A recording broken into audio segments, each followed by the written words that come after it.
It's time to talk about the Runaways Season 1. Cue the intro.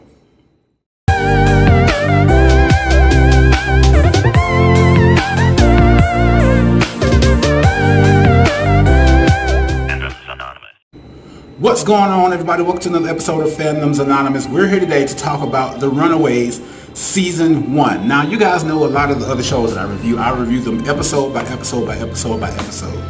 When I watch the first episode of Runaways, or when I watch an episode of something in general, I'm always trying to figure out how can I review it.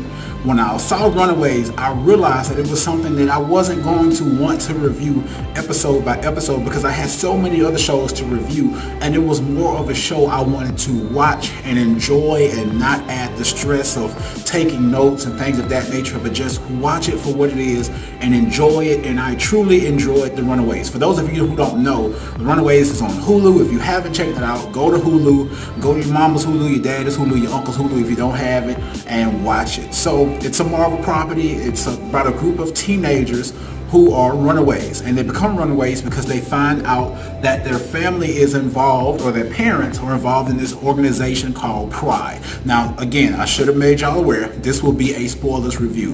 What I've said so far is not a spoiler because you can find it anywhere in the comic books, on videos on YouTube, wherever. But it's going to be a spoilers review. So they find out that their parents are part of this organization. They're named Pride, and they know their parents are in Pride, but they did not know what Pride really does.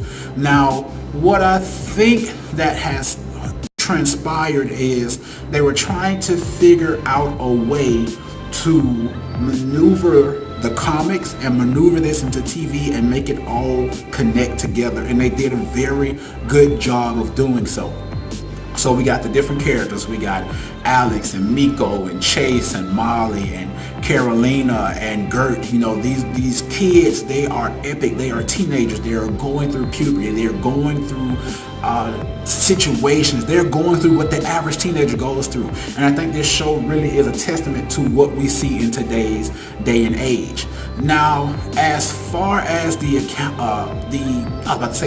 see, I'm messing up with work and stuff like that. As far as the show is concerned, we learn early on that the parents are up to no good.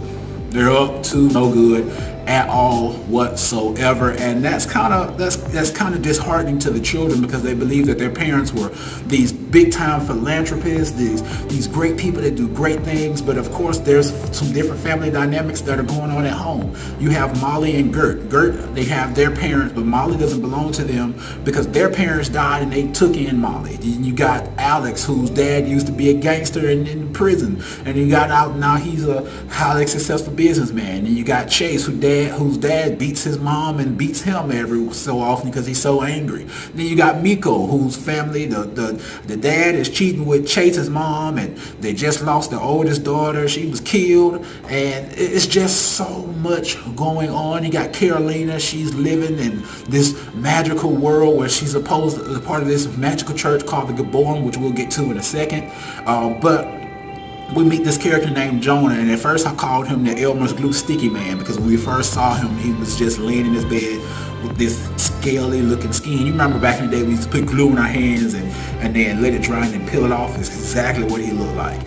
But just the show overall is just so epic. We get the kids, they find out what's going on with their parents. They find out that their parents are sacrificing people to get their life force, and then we know by being the viewers that the life force is going to fuel Jonah and kind of bring him back to life, or regenerate him or recharge him. We find out that some of these kids have powers. You got Molly. She has some powers that came from this rock.